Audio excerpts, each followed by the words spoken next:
Boa noite, pessoal. Meu nome é Juliane. Boa noite, meu nome é Marina. Nós somos alunas do terceiro ano e participamos da gestão do GES e hoje a nossa aula vai ser sobre mamíferos aquáticos. Então, quem são os mamíferos aquáticos? Eles são animais mamíferos, né? Que têm sua sobrevivência dependente do oceano ou do ecossistema marinho e de seus recursos. Quando falamos deles, vocês provavelmente devem lembrar das baleias, dos golfinhos, das focas. Todos eles são animais adaptados para o nado e que vivem em ambientes marinhos.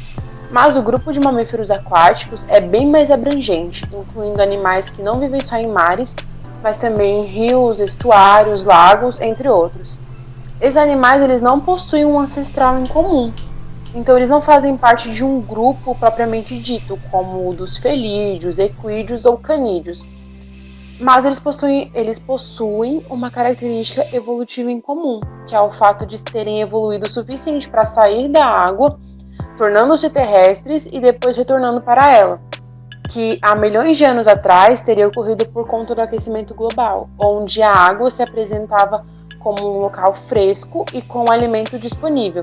Por isso, os animais teriam se tornado novamente dependentes das águas, cada um à sua maneira.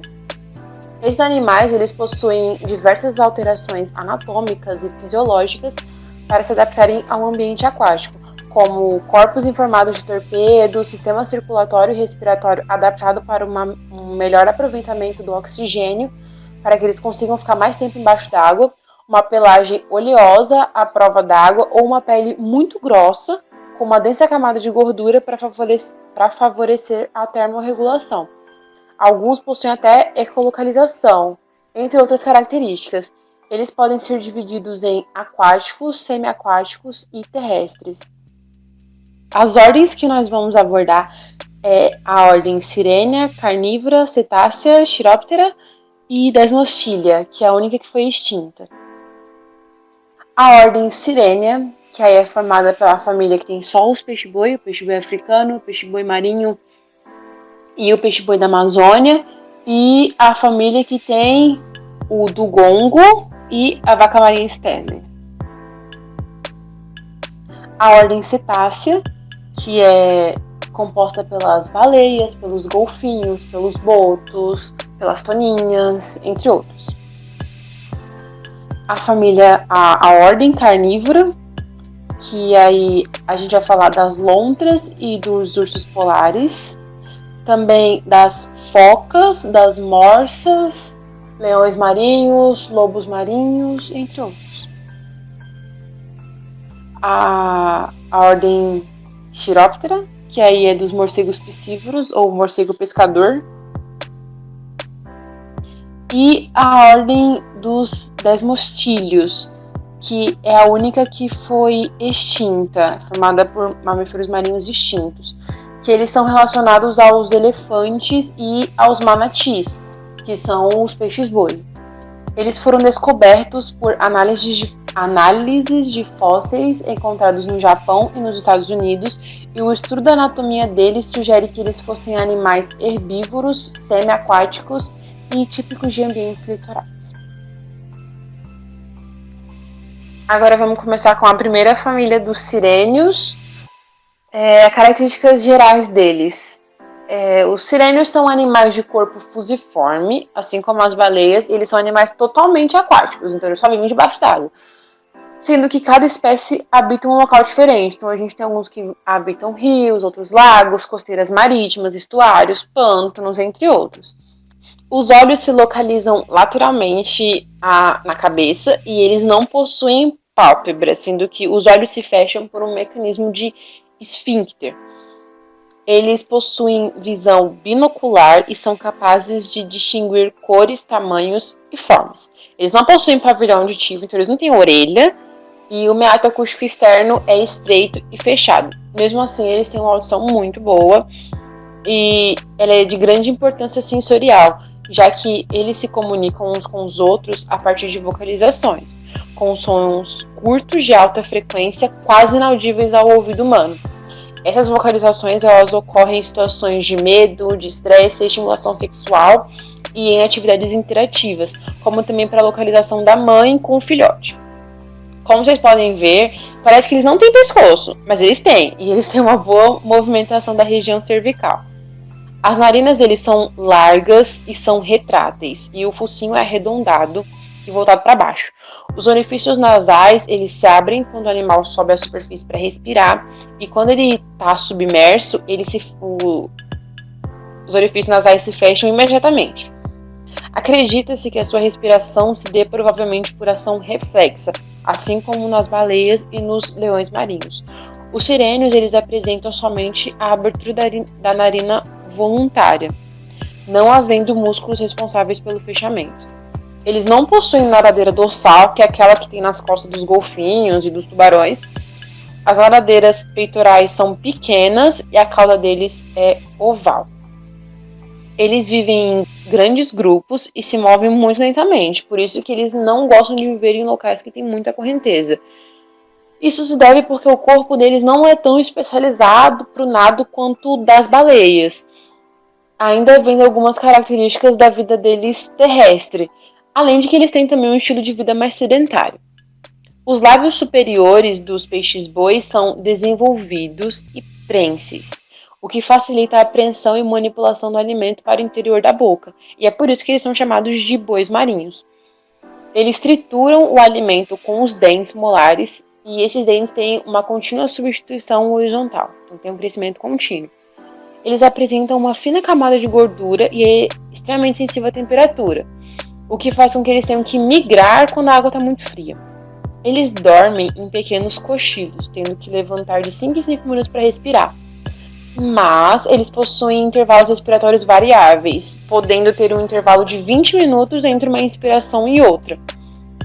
Uma curiosidade legal é que cada peixe-boi tem a sua posição favorita para dormir. Eles apresentam um dimorfismo sexual. Isso significa que você consegue diferenciar fisicamente um macho e uma fêmea. E essa diferenciação acontece pela abertura genital. Nas fêmeas, elas possuem 2 glândulas mamárias, que estão localizadas na região torácica, próximo à inserção das nadadeiras peitorais. Ou seja, é do ladinho da axila. A gestação é de 12 meses, e aí, geralmente a fêmea dá à luz a somente um filhote. E elas apresentam um grande instinto materno, ou seja, elas cuidam dos bebês delas. Os machos copulam com mais de uma fêmea e podem ter rituais grupais de acasalamento. Quando uma fêmea está em estro, ou seja, ela está pronta para reproduzir, eles formam grupos de uma fêmea com vários machos. A idade reprodutiva se inicia aos 3 ou 4 anos e pode durar até os 18 anos. Esses animais apresentam uma baixa taxa reprodutiva em comparação com outros mamíferos do mesmo tamanho. Isso porque a fêmea só gera um filhote a cada 2 anos e meio a 5 anos. Sobre a alimentação e o sistema digestivo deles, eles são exclusivamente herbívoros, ou seja, eles só comem plantinhas.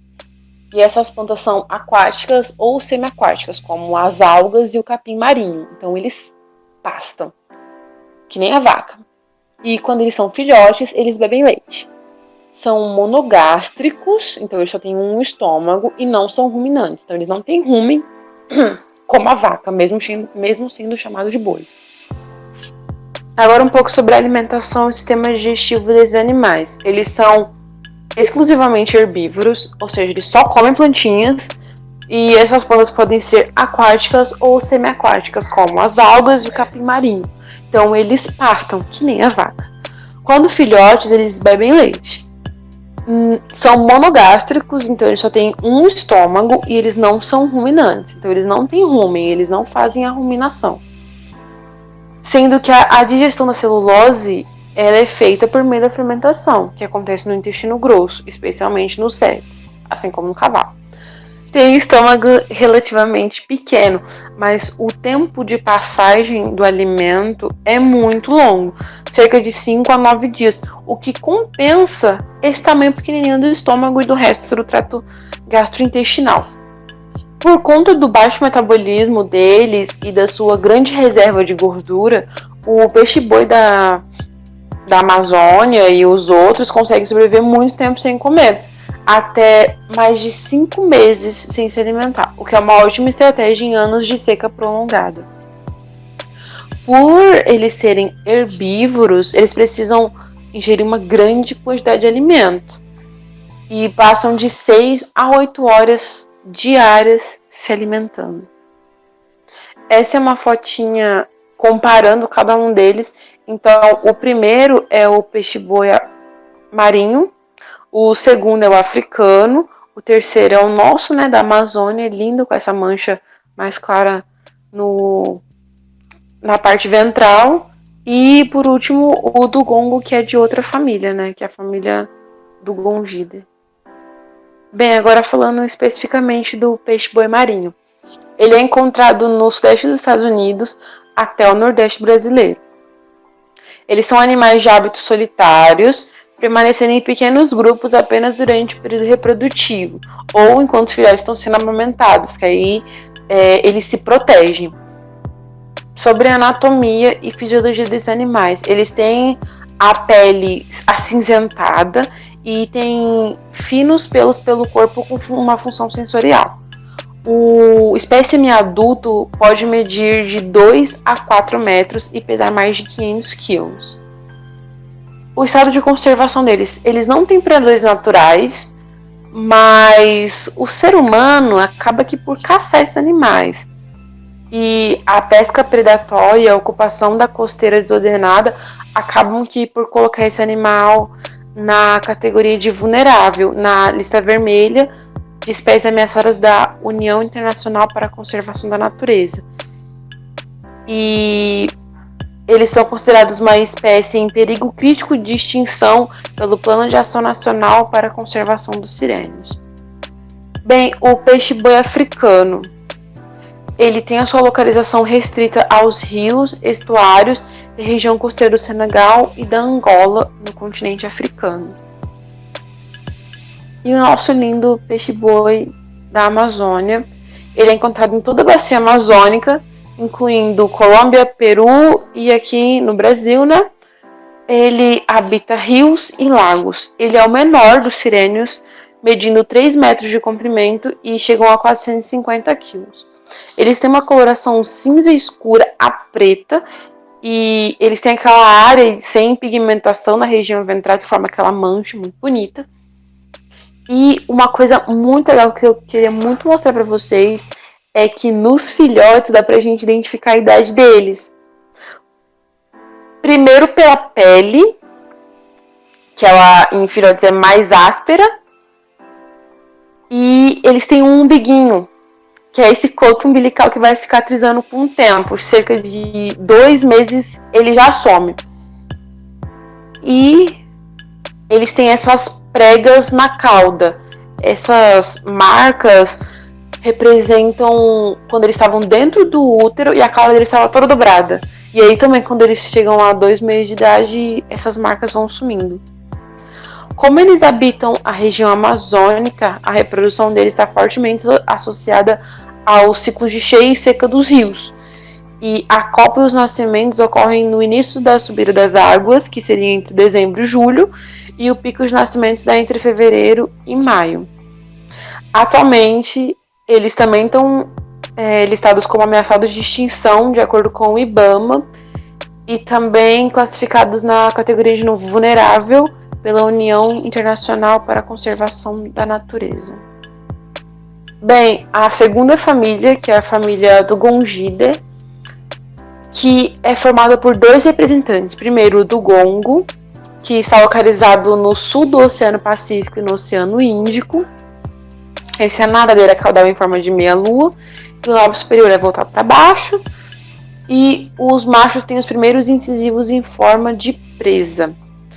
E o segundo, que é as vacas marinhas, que elas estão extintas desde 1768 por conta da sua caça indiscriminada. Elas foram extintas 27 anos após a sua descoberta e elas eram os maiores, né, entre os sirênios. Eles têm uma morfologia muito semelhante ao dugongo e elas eram adaptadas ao frio.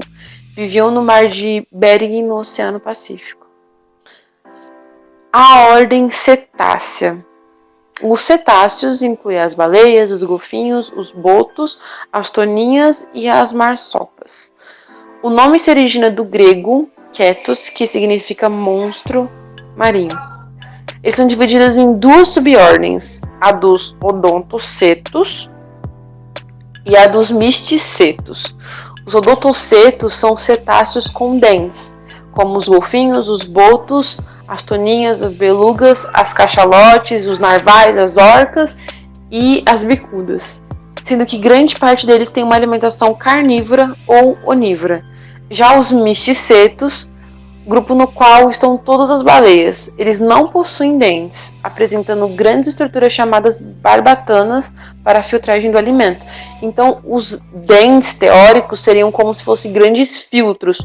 Quem já viu Procurando Nemo já viu esses dentes, é muito bonitinho. E alguns exemplos deles é a baleia azul, a baleia jubarte, entre outros.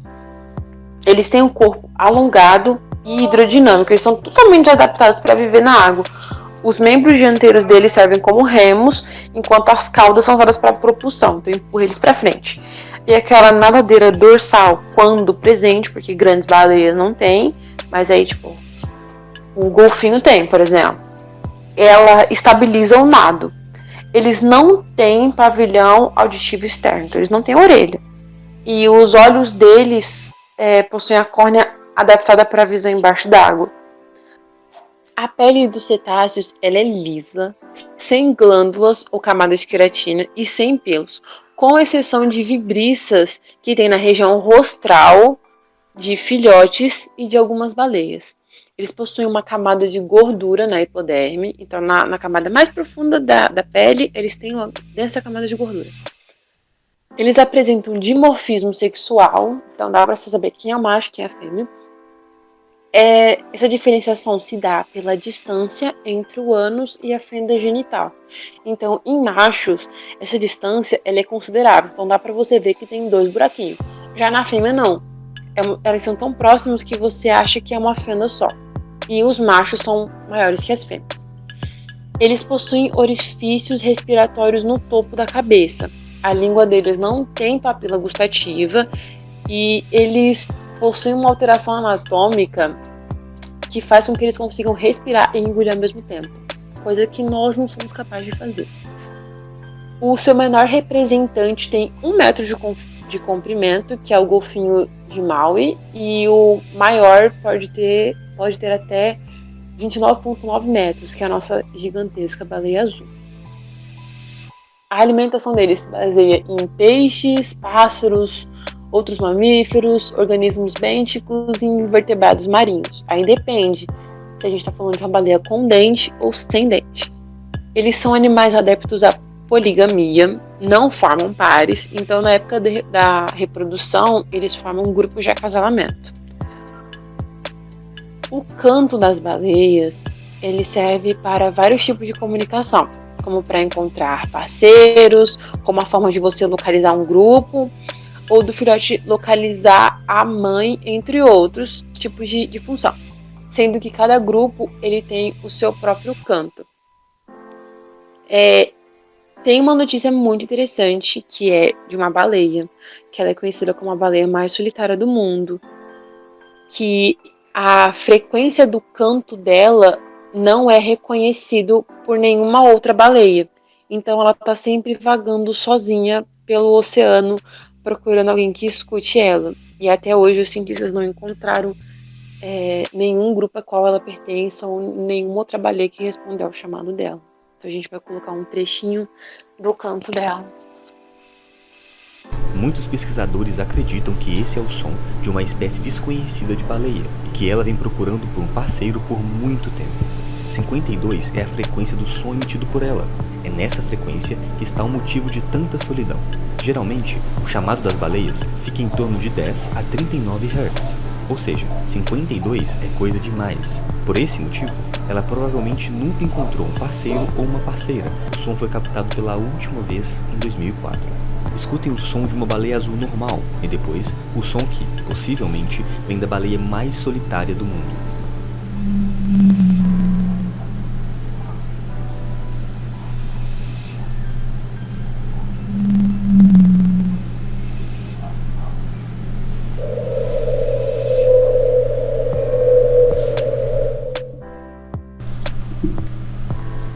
Tá, o aparelho genital do macho e as glândulas mamárias das fêmeas ficam retraídos, sendo difícil visualizar.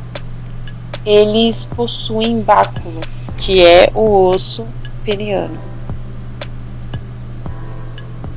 E eu falei, os machos são maiores que as fêmeas. Esses neurônios de von Economo eu achei muito, muito legal. Ou também chamados de neurônios fusiformes. Eles eram encontrados até então só em hominídeos e em elefantes, só que aí também foi descoberto que os cetáceos possuem. Eles estão relacionados ao comportamento social e ao senso de si mesmo, sendo responsáveis pela criação da nossa identidade, do que chamamos de intuição, pela tomada de decisões rápidas e no próprio desenvolvimento da consciência.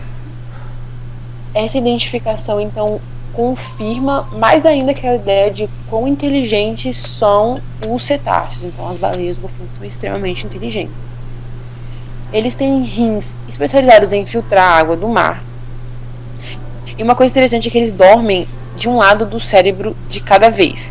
E essa adaptação recebe o nome de sono uniemisférico, que é o estado no qual o hemisfério cerebral dorme enquanto o outro fica acordado, o que permite que eles continuem nadando, respirando e que evitem predadores e mesmo assim descansem. Algumas baleias e golfinhos apresentam uma deformação na cabeça devido à presença do órgão melão ou órgão do espermacete. O que esse órgão faz? Ele atua na flutuabilidade e no mergulho dos cetáceos. Dentro desse órgão tem uma cera, ou também chamada de espermacete. Quando a baleia ela vai mergulhar, ela aspira água fria, fazendo com que essa cera fique dura e isso aumenta o peso dela. Então ela consegue mergulhar a grandes profundidades muito mais facilmente. Conforme o oxigênio armazenado é consumido e o calor produzido derrete essa cera, ela vai ficando mais leve e aí ela vai subindo na superfície muito mais fácil. Há estudos que apontam que esse órgão também atua na ecolocalização e também como amortecedor de brigas. Pedaços que apresentam o órgão melão possuem o maior cérebro do reino animal. E um dos motivos do ser humano caçar a baleia é por causa desse órgão melão, porque essa cera que tem dentro a gente usa em fabricação de um monte de coisa, tipo vela, muito útil, né? Na cabeça do bicho, mas a gente quer fazer vela. Possuem grande capacidade pulmonar, sendo que a cada inspiração eles fazem troca gasada de 90% do ar dos pulmões. Em contrapartida, a gente, simples mamíferos terrestres, fazemos em apenas 15% do ar inspirado. As espécies que têm os olhos voltados para frente possuem uma melhor visão binocular. As glândulas lacrimais deles possuem um tipo de óleo que protege os olhos contra o sal que está presente na água do mar. O estômago deles apresenta 3 câmaras, que até coloquei uma imagem aí para vocês verem. E a distribuição das glândulas é muito semelhante ao nosso estômago. Então eles têm tá vendo aqui o esôfago, né? A primeira câmara é como se fosse uma expansão desse esôfago que tem as glândulas do cárdia. Aí a gente tem esse compartimento que ele não tem glândula. E o último compartimento é o piloro, que a gente também tem no finalzinho do nosso estômago, tem o piloro e antropiloro, né? E aí depois já se comunica com o duodeno, que é a primeira porção do intestino delgado.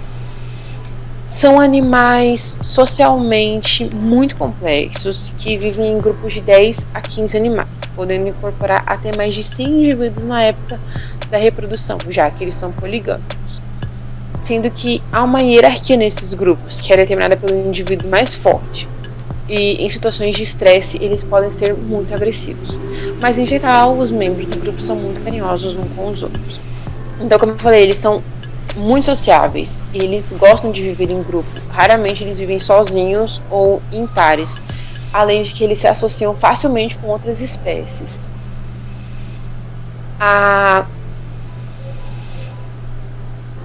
Os cetáceos, eles possuem técnicas diferentes de caça.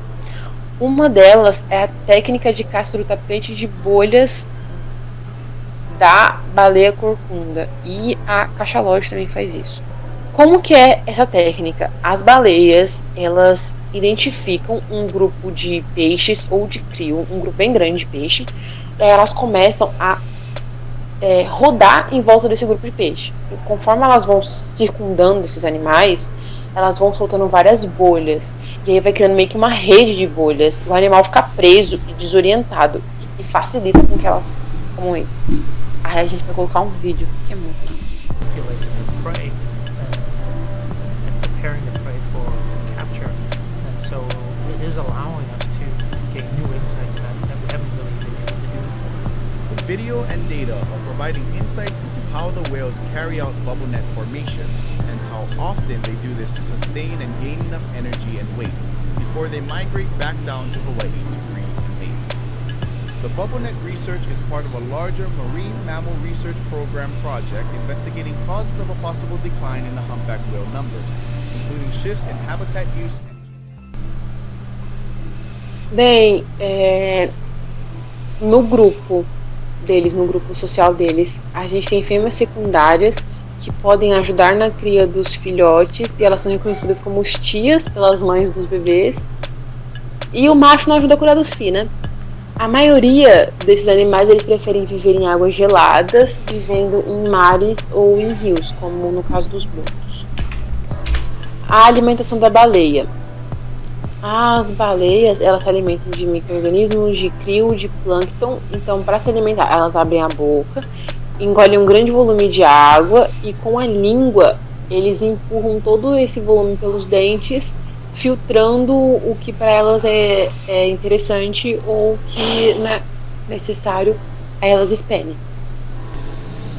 Falando só agora sobre os golfinhos. Os golfinhos, ou a família Delphinidae, é a família mais diversa dos cetáceos. Então a gente tem espécimes que variam de 1,4 metros de comprimento e outros que chegam a 10 metros. Alguns golfinhos são erroneamente chamados de baleias, como as belugas e as orcas. E o problema da orca é que, além dela ser chamada de baleia, ela também é chamada de assassina, que não faz sentido nenhum. São animais altamente adaptados para o nado, podem chegar até 55 km por hora. Eles possuem entre 100 a 200 dentes, e quanto mais distante do Equador, que é onde a gente tem as águas mais quentes, maior é a camada de gordura que eles têm na pele. Como são predadores naturais, eles têm muitas técnicas de caça, como a técnica da concha, em que eles vão enchendo uma concha no fundo do mar, e aí eles vão para a superfície e começam a chacoalhar essa concha. Tem a técnica da esponja, e todas essas técnicas, esses conhecimentos de caça são passados de mãe para filho, como também eles ensinam para membros do mesmo grupo. Eles possuem sacos nasais que ajudam a emitir alguns sons, juntamente com o espiráculo e com a vibração de tecidos conectivos, e aí eles fazem aqueles barulhinhos que a gente conhece. Um dos sons mais comuns é o som de clique, que ele é relacionado ao radar de ecolocalização. A sua frequência indica a proximidade do objeto de interesse. Uma característica interessante é que os golfinhos dão nomes uns aos outros, e eles chamam o outro golfinho pelo nome, além de criarem um círculo de amigos com quem eles preferem ficar. Então pensa, a complexidade social que os animais têm, são muito inteligentes. Os saltos feitos na superfície, eles servem para socialização, localização, tentativa de se livrar de parasitas, por exemplo, na pele deles, luta e para se comunicar, além de ser muito fofo. E, logicamente, esse salto é feito por animais menores, então, quanto maior o animal, mais difícil é ficando para ele ficar saltando na água. O comportamento dos golfinhos é muito brincalhão, podendo realizar truques, brincar com bolhas, objetos e com outros animais. Mas não se engane, eles ainda são animais selvagens. Eles vão ter o comportamento de um animal selvagem. Bem, aí vem um tema polêmico: o golfinho e o boto. Qual que é a diferença de um golfinho para o boto? Então, isso é muito contraditório na literatura. Eu procurei em vários sites para entender qual era a real diferença entre um golfinho e um boto, A principal diferença que eles falam é do tamanho, e que o golfinho ele tem um bico mais pronunciado e tem um formato dos dentes diferentes. O golfinho que a gente mais vê é aquele do bico de garrafa, né?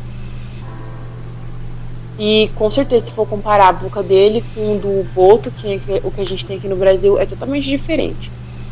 O golfinho ele tem os dentes cônicos, já o boto ele tem os dentes em formato de pá. Os golfinhos, eles têm aquela barbatana dorsal, que é aquela que a gente vê assim na superfície da água, tem um formato mais curvo, e no boto é mais triangular. Além de que o boto ele não é tanto de ficar saltando quanto o golfinho. Só que essas diferenças não são grandes o suficiente para a gente diferenciar eles, tanto que eles pertencem ao mesmo grupo. E tem sites e literaturas que chamam o boto cor-de-rosa, por exemplo, que a gente tem, de golfinho de água doce. E que essa diferenciação que a gente tem de um para o outro é mais uma nomenclatura regional. E aí tem outro nome para ele, que é o golfinho fluvial, né? A baleia e o golfinho. Que nem eu falei para vocês, a gente tem duas subordens nos cetáceos, que é dos misticetos e dos odontocetos. As baleias, elas são do misticetos, elas não têm dentes. E os golfinhos, eles são dos odontocetos, eles possuem dentes. Além disso, os odontocetos eles só têm um orifício respiratório nas costas e são considerados extremamente inteligentes. Enquanto os misticetos, eles têm dois orifícios nas costas, não tem dentes, que não eu falei, eles têm sim umas cerdas bucais, que é o que parece aquela escova. Se você for pensar, a orca, ela tem o quê? Ela tem dente. Então ela é o quê? Ela é um odontoceto. Ela não é baleia. Ela está muito mais próxima do golfinho do que da baleia azul. Assim também a cachalote e a beluga. Porque as orcas não devem ser usadas como entretenimento.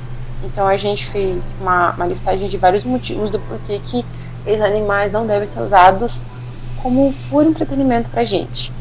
Primeiro, em liberdade, as orcas nadam cerca de 160 mil quilômetros. E em cativeiro, elas não chegam nem perto disso. Elas só ficam rodando naquela piscininha, naquela banheira. E para elas é muito triste. Vocês já estão passando por um momento de isolamento social, tem que ficar trancado dentro de casa, sabe como é horrível ficar num cubículo rodando o dia inteiro. A maioria das orcas em cativeiro, elas apresentam a barbatana dorsal dobrada, em especial os machos. E isso é um sinal de falta de saúde. E menos de 1% das orcas livres apresentam essa condição. Ou seja, elas ficam muito estressadas e acabam ficando doentes em cativeiro. Os únicos casos de orcas matando seres humanos foram em animais de cativeiro. Em vida livre, isso não acontece. Porque elas não gostam de ficar perto de áreas com humanos. Além de que isso cria uma péssima imagem desse animal. Então você tem as orcas conhecidas como um animal assassino, sendo que elas não são. Simplesmente porque o humano resolveu trancar elas numa banheira. Em liberdade, as orcas podem chegar a mais de 50 anos. E em cativeiro somente 13. Como eu já falei, eles são animais muito sociáveis. Eles gostam de viver em grandes grupos familiares. E elas se importam com as famílias delas, como eu falei, elas têm tias, elas dão um nome umas para as outras, elas têm uma interação. E em cativeiro, elas têm a experiência traumática de terem os seus bebês separados delas. Ao acontecerem brigas, as orcas, elas não têm a possibilidade de fugir, como elas teriam no oceano.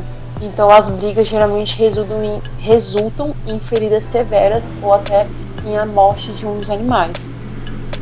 Animais diferentes às vezes vivem juntos e seus sistemas de comunicação possuem códigos diferentes, pois, que nem eu falei, cada grupo tem a sua forma de comunicação. Você está colocando dois animais que não têm a mesma forma de comunicação para conviver junto, então eles não vão conseguir se comunicar. O concreto e o ambiente cercado é muito pequeno e eles não oferecem a riqueza ambiental que você tem no mar. Então, eles não têm o mesmo estímulo ambiental que eles teriam se eles estivessem em mar aberto.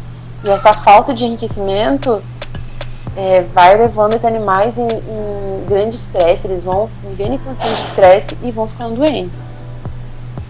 O cérebro da orca é 4 vezes maior do que o de um ser humano, e já foi comprovado que a sua inteligência é similar ou maior que a nossa, além de possuírem consciência sobre si mesmas, como isso já foi provado pela descoberta dos neurônios de von Economo. Então, elas têm noção quando estão em cativeiros e quando elas estão sendo encarceradas, e elas ficam tristes com isso. Bom, agora eu vou começar falando da ordem carnívora, primeiramente da família Ursidae, que é composta pelos ursos polares. Por que eles são considerados mamíferos marinhos? É porque eles dependem das águas para se alimentar, além deles passarem a maior parte do tempo na água ou em volta dela, que é, no caso, no gelo. O peso médio deles é de 150 a 800 quilos, sendo que o macho é maior em peso e altura. Eles distribuem-se geograficamente pelas regiões árticas da Ásia Oriental e América do Norte, que são áreas de gelo permanente. Os ursos eles podem viver de 20 a 30 anos, sendo que teve um registro de um que viveu em zoológico até os 45 anos. Eles são animais solitários, porém reservam parte do seu tempo para socialização, principalmente entre outros machos. O urso tem corpo compacto, com pescoço e caudas curtos, crânio maciço, com musculatura bem desenvolvida, pequenos olhos e orelhas arredondadas e pequenas. Eles possuem 5 dedos em cada pata e são plantígrados.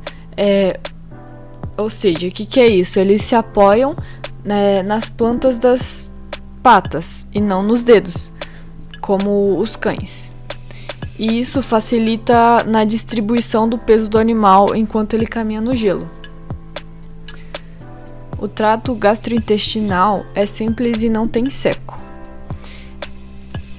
A sua dieta ela consiste em filhotes de mamíferos marinhos, peixes, algas e animais carniceiros, que são as aves. Bom, os ursos eles são animais pouco territorialistas, ou seja, eles não têm uma hierarquia em um grupo, eles só atacam quando são provocados ou estão com fome. Os filhotes eles são muito bons em socializar entre si e eles se comunicam de maneira química e por vocalização. Os ursos polares eles são excelentes nadadores. E existe até um registro de um urso que chegou a nadar contínuo assim por 100 km. Então eles podem nadar várias horas e percorrer longas distâncias assim, numa boa. As garras são grossas, curvadas, afiadas e fortes, podendo chegar até 5 cm de comprimento. A pelagem amarelada pode indicar a idade, e também durante o verão a pelagem deles fica mais amarelada devido à oxidação provocada pelo sol, servindo como uma camuflagem. A estação reprodutiva é na primavera, então ocorre os nascimentos ali pelo inverno. E os filhotes eles abrem os olhos com 30 a 40 dias de idade e nascem com cerca de 500 gramas. E os machos, após completarem 14 anos, crescem uns pelos mais longos assim na perna, que serve como atrativo. Os ursos polares, eles hibernam? A hibernação é um tipo de resposta fisiológico em temperaturas mais baixas e em pouca disponibilidade de alimento. Então, tecnicamente, a hibernação é o tipo de torpor.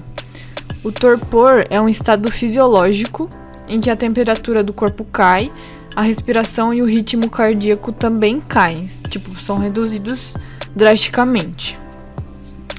E a taxa metabólica, a função do cérebro, os pulmões, o coração e o sistema digestivo são todos reduzidos. Então, o torpor no inverno é chamado de hibernação e o torpor no verão é chamado de estivação.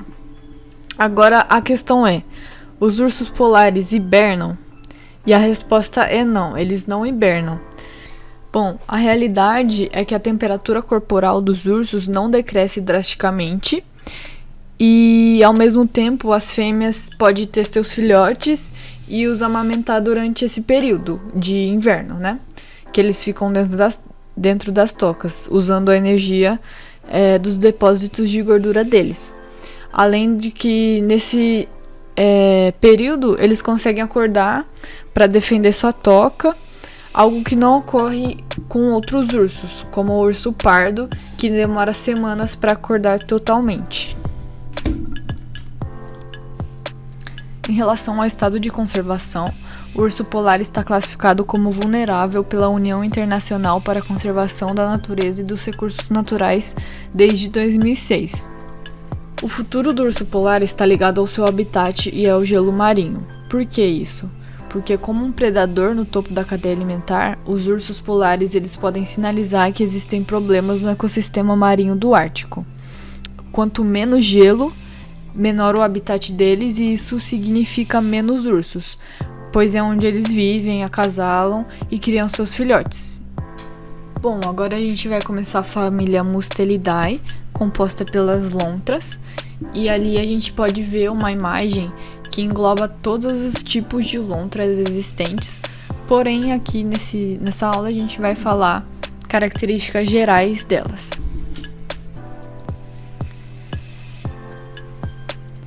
As lontras, elas são muito bem adaptadas à locomoção através da água. O seu corpo é em formato de torpedo, então elas conseguem se movimentar bem rápido, com as suas pernas curtas e a cauda grossa.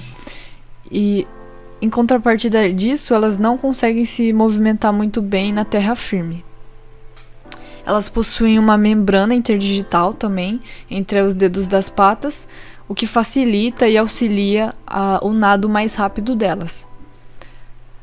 Existem lontras que possuem garras, como as lontras de rios, as que não possuem garras, como as lontras marinhas, e também existem lontras que têm as suas garras retráteis, que elas puxam para dentro quando não estão usando.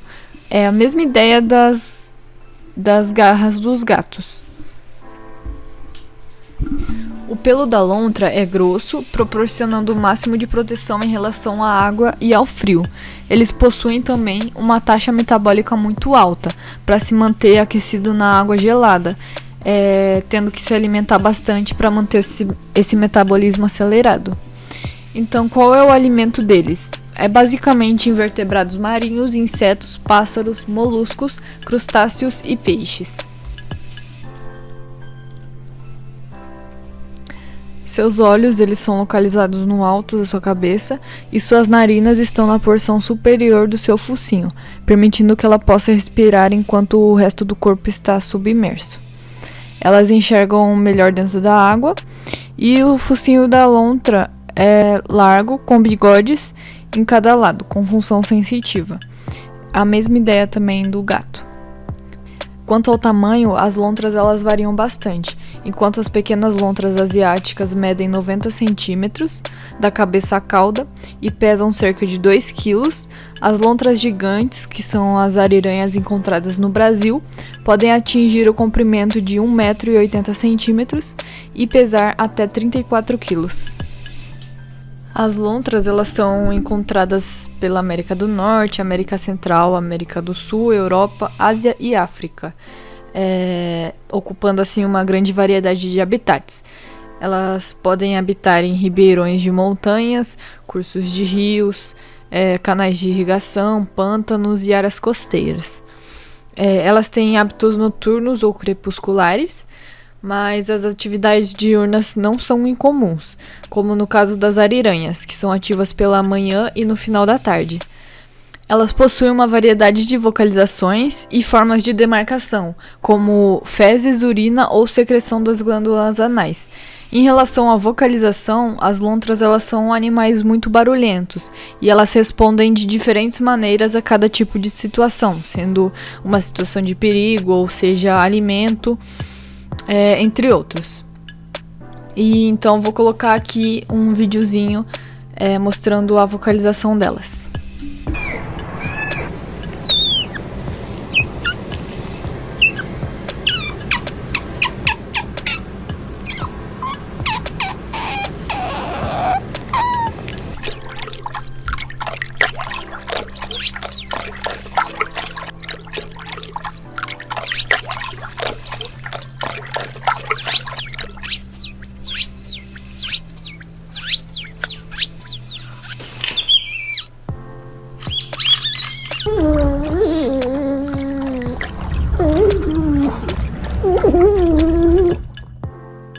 comportamento social delas varia muito de acordo com a espécie. No caso das lontras dos rios, elas são animais mais solitários com pequena interação social, com exceção das fêmeas e seus filhotes, que eles têm bastante interação entre si. E também que as fêmeas elas podem formar casais no período de reprodução. Já as lontras gigantes, que são as ariranhas, e as lontras da Ásia e da África, elas vivem em grupos numerosos, com cerca de 20 animais, constituindo várias famílias. As lontras marinhas são vistas em grupos de centenas de animais do mesmo sexo. Já as lontras criadas em cativeiro e as jovens lontras de vida livre, elas são brincalhonas e adoram brincar entre si. Elas têm bastante interação junto. Um fato interessante é que eles aprenderam a usar pedras como ferramentas para abrir as conchas. Em relação à maturidade sexual, ocorre por volta dos 2 anos de idade. A gestação é de geralmente 9 semanas, mas em algumas espécies de lontras, como as marinhas e a do rio Americana, pode durar até 1 ano. As mães elas têm muito cuidado materno, sempre lambendo os filhotes para mantê-los aquecidos, protegidos e limpos. Mas, em condições extremas, elas podem acabar abandonando seus filhotes, ou no caso de gêmeos também, elas podem acabar abandonando eles. Quando um filho morre, as mães ainda carregam seus corpos e podem acabar adotando filhotes órfãos. E as lontras jovens se tornam independentes entre 7 e 12 meses e procuram seu próprio território. Já os machos, eles têm múltiplas parceiras e patrulham seus territórios. Em relação ao estado de conservação, algumas espécies elas encontram-se em vulnerabilidade, como a lontra marinha, ou em perigo de extinção, como a ariranha, por conta da caça para venda de pele, por conta da construção de represas ou pela expansão das áreas agrícolas, o que interfere no seu habitat, pelo derramamento de óleo nos mares. Em relação ao estado de conservação, eu queria mostrar um projeto para vocês, feito pelo Instituto Eco Brasil. O Instituto Eco Brasil ele é criado em 2004 e é uma organização não governamental cujo objetivo é coordenar e apoiar projetos que tenham como foco a conservação da biodiversidade e o turismo de conservação. E atualmente o projeto principal deles é o projeto Lontra, cujo objetivo é estudar a ecologia das lontras no Brasil, buscando as soluções para conservações das espécies. Então aqui a gente tem o Insta deles, sigam, porque é muito bom, eles mostram vários enriquecimentos ambientais que pode fazer, várias dicas, e como não é como é uma organização não governamental, dá para você ajudar eles mandando dinheiro para eles fazerem os enriquecimentos, comprar os alimentos delas e fazer as atividades diárias, né? Conseguir manter o lugar, que é muito bom. As lontras são pets? Podem ser pets? E aqui eu vou listar 3 justificativas de você não ter uma lontra como pet. A primeira justificativa é que no Brasil, como em alguns países do Sudeste Asiático, é crime, mas isso não impede que ocorra o tráfico de animais, né? Mesmo que geralmente as espécies utilizadas não estejam na lista de animais vulneráveis, isso ameaça a espécie, pois além delas já serem caçadas pela sua pele, agora elas vão ser caçadas pelo tráfico de animais, que acaba por matar famílias inteiras de lontras, e viver como pet também não é saudável para elas, já que elas estão acostumadas em viverem livres. A segunda justificativa é que as lontras elas são animais selvagens, ou seja, elas são agressivas, e acontecem muitos casos de ataques às pessoas, e é muito comum das pessoas que pegam elas como pets acabam abandonando elas, o que atinge diretamente a fauna local, pois elas são animais exóticos. E a terceira justificativa é que você ameaça a sua própria vida, já que elas são portadoras de diversas doenças, entre elas a zoonose Ambioma ovale, que é o carrapato que transmite a febre maculosa brasileira. Começando agora pela subordem Pinnipedia, constituída por 3 grandes grupos, sendo eles o grupo Otoridae, formado pelos leões marinhos e lobos. O grupo Odobenidae, que é formado pelas morsas. E o grupo Phocidae, que é formado pelas focas. Então aqui a gente tem as duas imagens mostrando essa divisão dos grupos. Bom, o termo pinnípede é do latim e significa pés em formas de nadadeiras, porque esses animais eles possuem os pés ou as nadadeiras em formato de remos. Eles são carnívoros aquáticos e podem ser encontrados nos mares desde os polos até os trópicos, sendo mais numerosos no Antártico e na Antártida. Seu habitat inclui principalmente os ecossistemas marinhos e algumas espécies habitam regiões estuarinas e grandes corpos de água doce. Passam a maior parte do tempo na água, com períodos de alimentação em mar aberto e necessitam retornar a substrato sólido, como a terra ou o gelo, para se reproduzir ou mudar a pelagem ou descansar. A vocalização dos pinnípedes varia sazonalmente de acordo com o sexo e se o animal está na água ou na terra firme, e a maioria dos sons emitidos está associado a comportamentos sociais. Agora a anatomia e a fisiologia. Os seus corpos são alongados e cobertos de pelos e têm uma espessa camada de gordura subcutânea, rica em colágeno e fibras elásticas, conhecidas como blubber. Eles têm um sistema circulatório e respiratório todo adaptado para o mergulho, com a habilidade de desviar o sangue para os órgãos vitais, além de possuírem a capacidade de armazenar sangue oxigenado que supre os órgãos enquanto eles estão sem respirar. E os pulmões eles são estruturados de forma que não colabem em situações de alta pressão. Eles são monogástricos, com um longo intestino delgado e um curto intestino grosso. Todas as espécies de pinnípedes têm osso peniano ou báculo, e no sistema genital feminino, o ânus e a vagina desembocam em uma cloaca. O dimorfismo é feito pela identificação da abertura peniana, que se localiza próximo à cicatriz umbilical. As genitais e as glândulas mamárias são retráteis. Eu queria muito achar um vídeo disso, mas eu acabei não achando. Deve ser muito diferente de ver.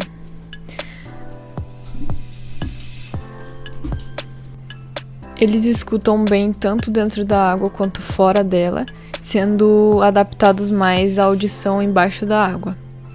Para poder enxergar embaixo da água, os mamíferos marinhos eles desenvolveram os cristalinos muito resistentes, além de possuírem a habilidade de retrair o globo ocular para dentro da cavidade, o que dificulta o exame ocular.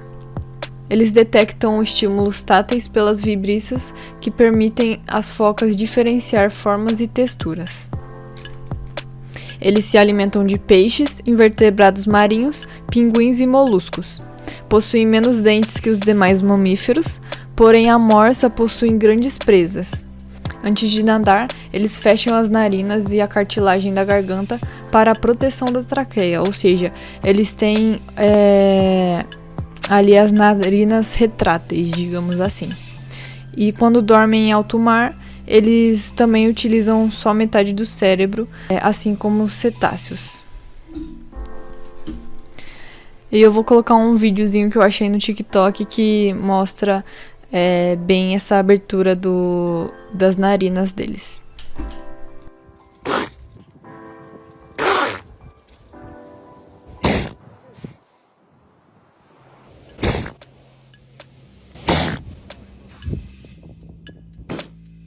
Em relação à reprodução, eles podem se reproduzir em 3 tipos de habitat: em terra, em blocos de gelo flutuantes e em áreas de terra cobertas com gelo.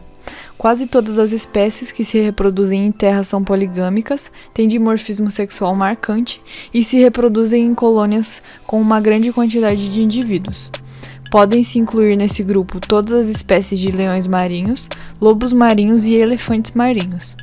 Por outro lado, as espécies que se reproduzem no gelo são geralmente monogâmicas e sem dimorfismo sexual. As fêmeas atingem a maturidade sexual com 4 a 6 anos de idade. O período de gestação dura em média de 11 a 12 meses. E os machos eles atingem também a maturidade sexual com a mesma idade, porém eles só se reproduzem mais tarde, anos mais tarde. A estratégia utilizada pela maioria dos pinípedes é a poligamia, na qual a formação de haréns. Em algumas espécies, como nos elefantes marinhos, o macho pode manter mais de 100 fêmeas sob o seu domínio. Então aqui a gente tem um slide falando das características entre os três, né? Então, no aspecto geral, os lobos e leões marinhos, eles possuem o corpo delgado, pescoço longo e nadadeiras anteriores longas. Já as focas possuem o corpo fusiforme, robusto, pescoço curto e volumoso e nadadeiras anteriores curtas. O pavilhão auditivo externo nos lobos e leões marinhos é presente e nas focas é ausente. A locomoção em terra dos leões marinhos e lobos marinhos, eles se deslocam-se utilizando as cotas nadadeiras e nas focas eles se deslocam-se projetando seu peso para frente. Na natação, os lobos e leões marinhos, eles impulsionam-se com as nadadeiras anteriores, as posteriores servem de leme, e as focas, elas impulsionam-se por meio de movimentos alternados das nadadeiras posteriores, e as anteriores servem como leme, igual na dos lobos e leões marinhos. Presença de unhas desenvolvidas. Então, os leões e lobos marinhos, eles possuem nas nadadeiras posteriores e as focas, elas possuem nadadeiras anteriores. Então, aqui a gente entra no grupo Phocidae, que são as focas e elefantes marinhos. Então, como a gente já viu no slide das características entre os três, os focídeos, eles têm o corpo fusiforme, pescoço curto e volumoso e não apresentam pavilhões auriculares. Possuem uma grossa camada de gordura e são desajeitados andando em terra e se locomovem melhor na água.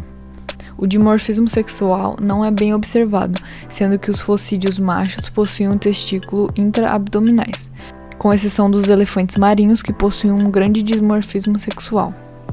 Falando então dos elefantes marinhos, os machos chegam a 5 metros de comprimento e pesam cerca de 5.000 quilos.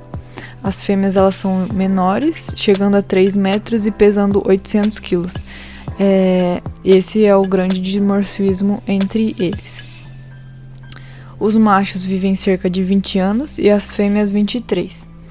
Possuem probóscide, que são sacos musculosos.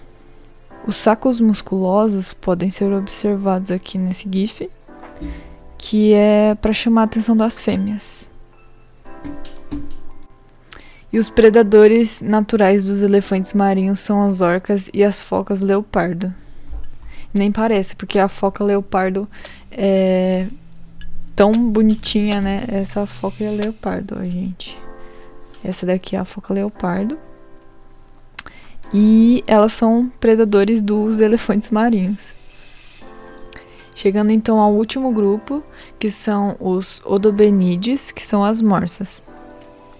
E existem apenas uma espécie que não foi extinta, que é a espécie Odobenus rosmarus, que é dividida em 3 subespécies: a morsa do Atlântico, a morsa do Pacífico e a morsa de Leptev, que aqui a gente tem as 3 fotos em sequência, que é a morsa do Atlântico, a morsa do Pacífico e a morsa de Leptev.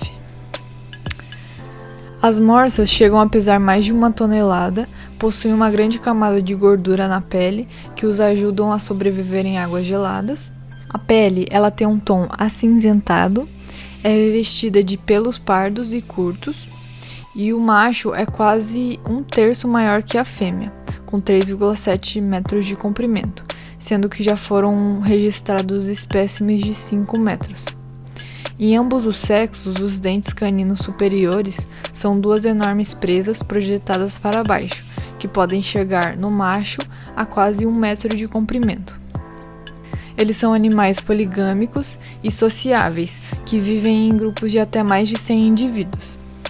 Sua dieta inclui peixes, crustáceos e equinodermos, como o ouriço do mar.